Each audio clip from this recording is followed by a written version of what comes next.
Yang saya hormati Bapak Ibu karyawan Kantor Desa Kecamatan Maesan dan rekan-rekan saya dari Stikes Dr. Subandi Jember yang saya cintai dan saya banggakan.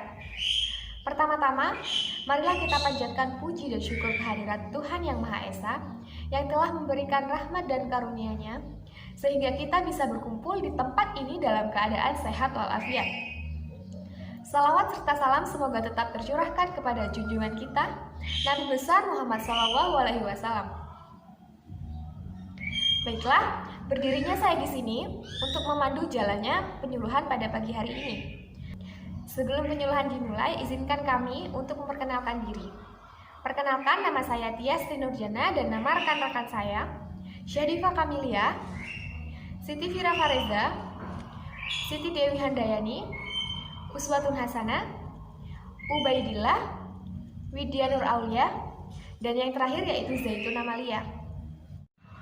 Baiklah, di sini saya akan membacakan susunan acara pada pagi hari ini. Yang pertama yaitu adalah pembukaan, kemudian yang kedua yaitu penyampaian materi atau acara inti, yang ketiga yaitu sesi tanya jawab, kemudian yang keempat yaitu kesimpulan, dan yang terakhir yaitu adalah penutup. Baiklah, untuk mempersingkat waktu, kita membuka penyuluhan pada pagi hari ini dengan bacaan basmalah bersama-sama. Bismillahirrohmanirrohim. Baiklah, untuk acara yang kedua yaitu penyampaian materi dengan tema infeksi nosokomial yang akan disampaikan oleh rekan saya. Kepada yang bertugas, saya persilahkan.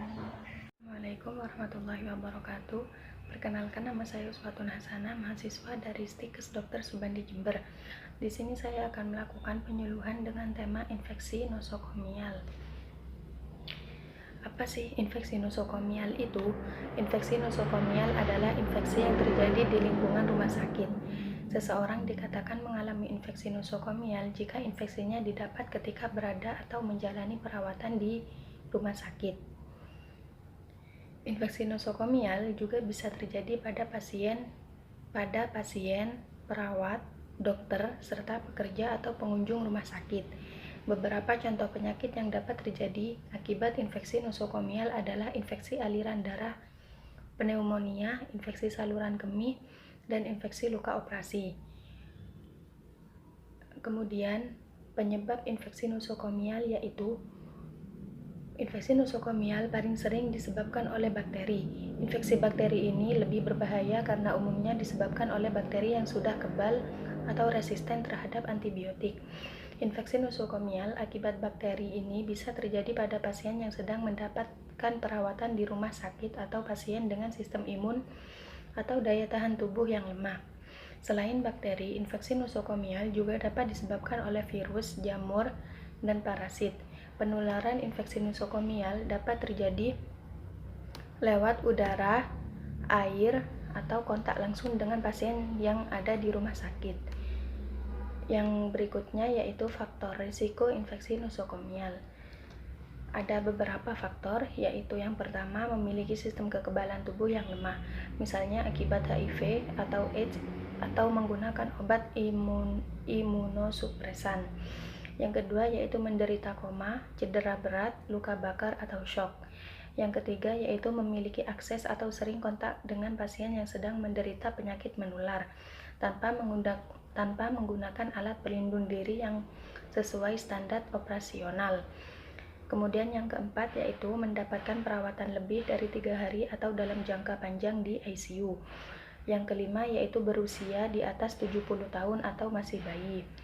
Yang keenam, memiliki riwayat mengonsumsi antibiotik dalam jangka panjang. Yang ketujuh, menggunakan alat bantu pernapasan seperti ventilator. Kemudian menggunakan infus, kateter urin, dan tabung endotrakeal. Yang terakhir, menjalani operasi seperti operasi jantung, operasi tulang, operasi penanaman peralatan medis, misalnya alat pacu jantung atau implan, atau operasi transplantasi organ. Selain faktor-faktor di atas, lingkungan rumah sakit yang padat, kegiatan memindahkan pasien dari satu unit ke unit yang lain, dan penempatan pasien sistem imun yang lemah dengan pasien yang menderita penyakit menular di ruangan yang sama juga dapat meningkatkan risiko terjadinya infeksi nosokomial.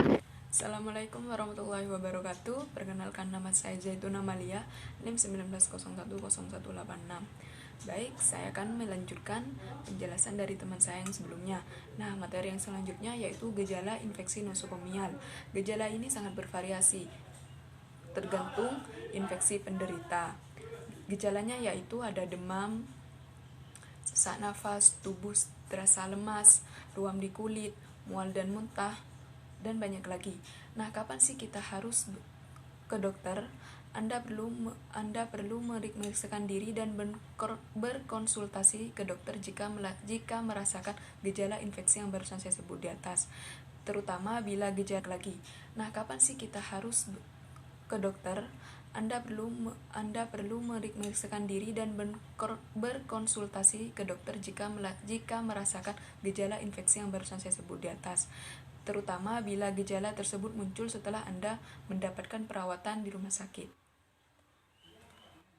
Nah, selanjutnya gejala infeksi nosokomial muncul dalam beberapa waktu berikut ini. Yang pertama, sejak awal masuk rumah sakit hingga 40 jam setelahnya. Yang kedua, sejak keluar dari rumah sakit hingga 3 hari setelahnya. Yang ketiga, sejak selesai operasi hingga 90 hari setelahnya. Sekian materi dari saya, selanjutnya akan dijelaskan oleh teman saya. Yang keenam, diagnosis infeksi nosokomial. Untuk memastikan diagnosis, akan dilakukan pemeriksaan penunjang sebagai berikut. Yang pertama, tes darah untuk mendeteksi tanda infeksi dari kadar sel darah. Yang kedua, tes urin untuk mengetahui ada tidaknya infeksi pada saluran kemih. Yang ketiga, tes dahak untuk mengetahui jenis bakteri yang menginfeksi saluran pernafasan. Yang keempat, kultur darah, dahak atau cairan luka operasi untuk memastikan keberadaan dan jenis dari bakteri, jamur atau parasit yang menyebabkan infeksi. Yang kelima, memindai CT scan, MRI, USG atau Röntgen untuk mendeteksi ada tidaknya kerusakan dan tanda infeksi pada organ-organ tertentu. Yang ketujuh, pengobatan infeksi nosokomial. Jika dicurigai penyebab infeksi adalah bakteri, maka akan diberikan antibiotik secara empiris. Terapi antibiotik secara empiris adalah memberikan antibiotik di awal, sebelum jenis bakteri penyebab infeksi diketahui dengan pasti. Jika infeksi nosokomial disebabkan oleh infeksi luka, operasi atau ulkus dekubitus akan dilakukan operasi debridement. Prosedur ini berguna untuk mengangkat jaringan yang terinfeksi dan rusak agar tidak menyebar. Terapi suportif seperti pemberian cairan, oksigen, atau obat untuk mengatasi gejala. Yang kedelapan, komplikasi infeksi nosokomial. Infeksi nosokomial yang tidak segera ditangani dapat menyebabkan berbagai komplikasi berupa endokarditis, osteomielitis, peritornitis, meningitis, sepsis, abses paru, gagal organ, gangren, kerusakan permanen pada ginjal. Cegahan infeksi nosokomial. Ada 5 pencegahan infeksi nosokomial, yaitu yang pertama, cuci tangan 6 langkah. Yang kedua, jaga kebersihan lingkungan rumah sakit. Yang ketiga, gunakan alat sesuai dengan prosedur. Yang keempat, tempatkan pasien berisiko di ruangan isolasi. Yang kelima, gunakan APD, alat pelindung diri, sesuai SOP, standar operasi. Yang pertama, cuci tangan. Penting bagi semua orang yang berada di rumah sakit untuk mencuci tangan dengan benar yang sesuai dengan rekomendasi WHO.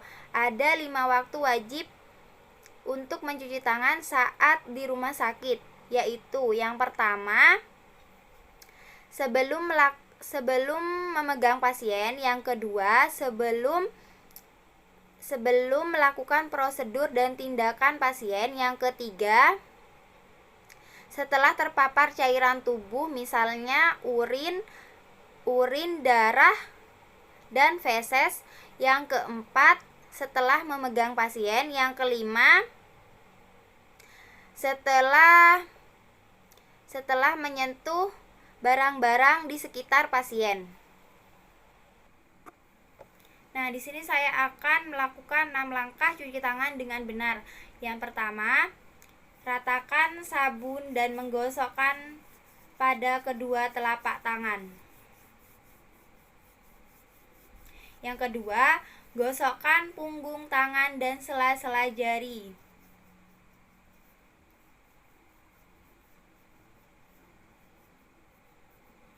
Yang ketiga, gosokkan tangan dan sela-sela jari. Yang keempat, gosokkan tangan dengan posisi tangan saling mengunci. Seperti ini. Yang kelima, gosokkan ibu jari dengan diputar.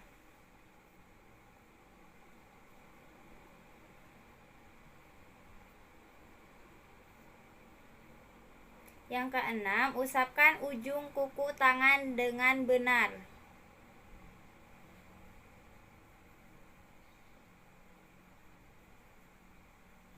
Dua, jaga kebersihan lingkungan rumah sakit. Lingkungan rumah sakit perlu dibersihkan dengan cairan pembersih atau disinfektan. Lantai rumah sakit perlu dibersihkan sebanyak 2-3 kali per hari. Sementara dindingnya perlu dibersihkan setiap 2 minggu. 3. Gunakan alat sesuai dengan prosedur. Tindakan medis dan penggunaan alat atau selang yang dipasang di tubuh seperti infus, alat bantu nafas, atau kateter urin harus digunakan dan dipasang sesuai SOP yang berlaku di tiap-tiap rumah sakit dan sarana kesehatan. 4. Tempatkan pasien berisiko di ruang isolasi. Penempatan pasien harus sesuai dengan kondisi dan penyakit yang diderita. Contohnya, pasien dengan daya tahan tubuh yang rendah atau pasien yang berpotensi untuk menularkan penyakit ke pasien lain akan ditempatkan di ruang isolasi. 5. Gunakan APD, alat pelindung diri sesuai SOP. Staf dan setiap orang yang terlibat dalam pelayanan di rumah sakit perlu menggunakan alat pelindung diri sesuai SOP, seperti sarung tangan dan masker. Terima kasih untuk pemateri yang sudah menyampaikan materi yang sudah disampaikan pada pagi hari ini. Kemudian acara yang ketiga yaitu adalah sesi tanya jawab. Mungkin dari penjelasan teman saya tadi, dari Bapak dan Ibu, jika ada yang kurang dipahami, silakan bisa ditanyakan. Saya mau tanya, Mbak. Ya baik, silakan Mbak Diva. Sebelumnya, Assalamualaikum warahmatullahi wabarakatuh. Perkenalkan, nama saya Syadifa Kamilia, NIM 19010162. Saya mau tanya pada rute penyebaran infeksi nosokomial dari dalam tubuh, misalnya seperti apa ya, Mbak? Wah, terima kasih Mbak Diva, pertanyaan yang sangat bagus sekali. Baiklah, saya persilakan untuk perwakilan dari teman-teman untuk menjawab pertanyaan dari Mbak Diva. Assalamualaikum warahmatullahi wabarakatuh. Perkenalkan, nama saya Widya Nur Aulia, NIM 19010179. Di sini saya akan menjawab pertanyaan dari Syadifa, yakni mengenai rute penyebaran infeksi nosokomial dari dalam tubuh, misalnya itu seperti apa. Nah, penyebaran infeksi nosokomial dari dalam tubuh misalnya pada saat seseorang berada di rumah sakit, contohnya infeksi pemasangan infus. Saat pemasangan infus di tangan pasien menggunakan jarum, di ujung jarum tersebut tidak steril sehingga mengakibatkan awal terjadinya infeksi. Sekian jawaban yang bisa saya sampaikan. Kurang lebihnya mohon maaf. Wassalamualaikum warahmatullahi wabarakatuh. Apakah sudah puas Mbak atas pertanyaannya? Kemudian acara yang keempat yaitu penarikan kesimpulan dari materi yang sudah dijelaskan oleh teman saya tadi. Kepada yang bertugas, saya persilahkan. Untuk kesimpulannya yaitu, infeksi nosokomial adalah infeksi yang timbul ketika pasien dirawat di rumah sakit. Infeksi nosokomial dapat menular dari satu pasien ke pasien lainnya, serta petugas medis. Selain itu, alat kesehatan yang digunakan biasanya sebagai media transmisi dalam segi penularan sebab biasanya kurang sterilnya alat kesehatan tersebut. Infeksi nosokomial disebabkan dari mikroorganisme yang ada dalam tubuh manusia dan juga bakteri dari lingkungan rumah sakit. Oleh karena itu, dengan pencegahan dan pengendalian terhadap infeksi nosokomial dengan berbagai cara, mulai sterilisasi alat kesehatan, pemusnahan mikroorganisme yang menjadi penyebabnya, serta sanitasi lingkungan. Sekian, terima kasih. Wassalamualaikum warahmatullahi wabarakatuh. Kemudian acara selanjutnya yaitu pembacaan doa yang akan disampaikan oleh Mbak Dewi. Waktu dan tempat saya persilahkan. Assalamualaikum warahmatullahi wabarakatuh. Bismillahirrahmanirrahim. Subhanaka Allahumma wa bihamdika wa asyhadu an la ilaha illa anta astaghfiruka wa atubu ilaik. Bismillahil Fatihah. Terima kasih atas waktunya. Saya kembalikan kepada moderator. Baiklah Bapak-bapak dan Ibu-ibu, mungkin itu tadi penyuluhan dari kami. Mohon maaf jika ada tutur kata yang kurang berkenan di hati Bapak dan Ibu sekalian. Saya mewakili teman-teman saya mengucapkan banyak sekali terima kasih atas waktu Bapak dan Ibu yang sudah berkenan untuk mendengarkan penyuluhan dari kami. Sekian mungkin penyuluhan dari kami. Kurang lebihnya mohon maaf. Assalamualaikum warahmatullahi wabarakatuh.